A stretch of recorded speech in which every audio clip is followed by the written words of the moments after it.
On mène cette démarche Action Cœur de Ville en même temps qu'une démarche d'élaboration d'un règlement pour le site patrimonial remarquable.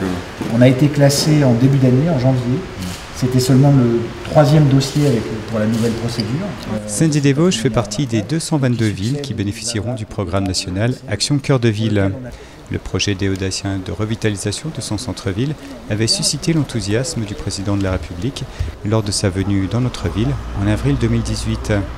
Depuis, les choses avancent, les chantiers se multiplient. Le préfet Roland Mouchel-Blaiseau, qui pilote ce dispositif au niveau national auprès de la ministre Jacqueline Gouraud, est venu s'en rendre compte jeudi 27 juin. Après un accueil à l'hôtel de ville, le maire David Valence lui a présenté plusieurs projets déjà réalisés ou en cours. Le skatepark, le jardin Simone Veil, le chantier de la Boussole, celui du pôle d'échange multimodal, du foyer Saint-Martin, du toit vosgien quai Carnot, et aussi quelques pépites comme le pôle Virturéal ou l'usine Le Corbusier. Le préfet a salué la dynamique remarquable qui est ainsi engagée à Saint-Dié-des-Vosges.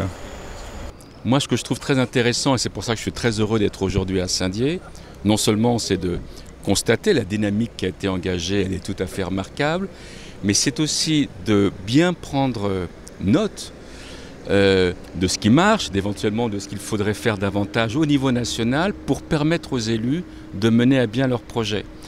Et ici, avec la ville de Saint-Dié, est lauréate du programme Action Cœur de Ville, mais on a lancé un appel à manifestation d'intérêt pour une opération qui était réservée aux villes Action Cœur de Ville, qui s'appelle Réinventons nos cœurs de ville, pour un projet emblématique avec de l'innovation urbaine en centre-ville, et Saint-Dié fait partie aussi des villes lauréates. Et donc on sent ici une dynamique et qui permet aussi de voir que pour investir dans le centre-ville, il faut s'occuper de tous les sujets en même temps.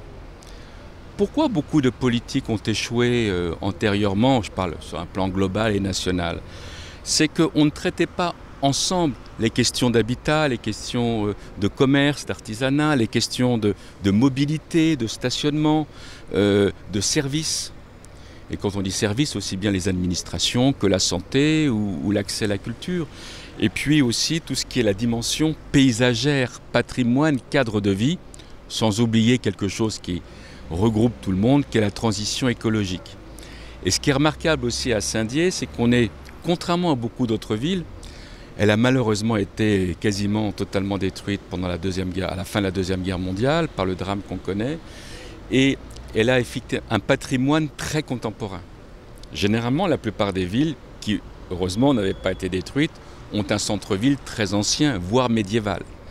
Là, on a un patrimoine très contemporain, et donc avec une architecture urbaine qui est aussi originale, et je trouve que la manière...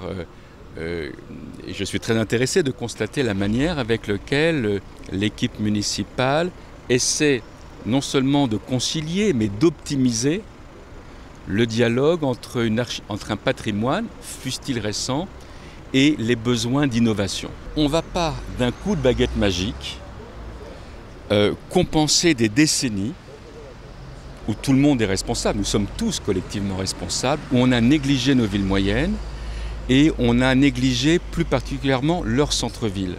Et pourtant, les villes moyennes, au-delà d'une ville mondiale qui est Paris, au-delà de grandes métropoles de niveau européen comme celle de Strasbourg, nous avons besoin de ce réseau des villes moyennes qui joue un rôle de centralité irremplaçable pour l'ensemble de leur territoire environnant. Pas uniquement pour les habitants de la ville, mais pour l'ensemble de l'agglomération, en l'occurrence ici. Donc, ça ne va pas se régler du jour au lendemain. Mais il était temps de dire qu'il y avait une urgence cœur de ville, qu'il y avait une urgence à stopper l'étalement urbain, qu'il y avait une urgence à stopper la prolifération de zones commerciales périphériques qui ont en partie, je dis bien, ce n'est pas la seule responsabilité, mais qui ont aussi en partie fragilisé le commerce de centre-ville. Il y avait urgence à stopper le fait du nombre de logements vacants en centre-ville, alors qu'on sait très bien que vous avez en ville l'ensemble des services, que vous soyez pour les familles, pour les enfants, comme pour les seniors, les étudiants, les actifs, les retraités. Vous avez tous les services à votre disposition. Donc le modèle de l'étalement urbain, il est clairement aujourd'hui reconnu, enfin, comme insoutenable économiquement, socialement, écologiquement. Donc déjà, il fallait marquer un coup d'arrêt. Deuxièmement, le programme Action Cœur de Ville contribue à une prise de conscience générale que nous ne sommes pas sur une question de politique publique et administrative. Nous sommes sur un enjeu de société majeur. Qu'est-ce qu'on veut faire de notre ville? Est-ce qu'on veut continuer à faire du pavillonnaire, de l'isolement, ou est-ce qu'on veut que les gens, de nouveau, aient envie de vivre ensemble dans un cadre de vie, bien sûr, agréable, à taille humaine? Et puis, c'est aussi, au-delà des 5 milliards du programme que met d'ici 2022, que met l'État, la Caisse des dépôts, Action Logement, l'ANA, donc avec pas exclusivement, mais une forte composante logement et une forte composante d'investissement économique. C'est qu'on change l'image de marque des villes. Vous savez, dans certains milieux, un peu parisiens, on ne connaît pas la richesse de ces villes. La richesse patrimoniale, la richesse historique, elle est considérable ici. Mais aussi le fait que, par exemple, à Saint-Dié, il y a des institutions extrêmement renommées au niveau national et international sur la 3D. Donc nous sommes dans des villes où il y a des industries. Certaines ont beaucoup souffert d'ailleurs. Mais malgré tout, il y a un patrimoine et il y a une compétence industrielle. Et il y a aussi une compétence en termes d'innovation. Et ce sont des villes où on peut facilement créer, prospérer et vivre. Donc ce regard, le programme Action Cœur de Ville, il vise aussi à transformer le regard que les investisseurs, les promoteurs et tous ceux qui veulent investir dans nos villes ont sur ces villes.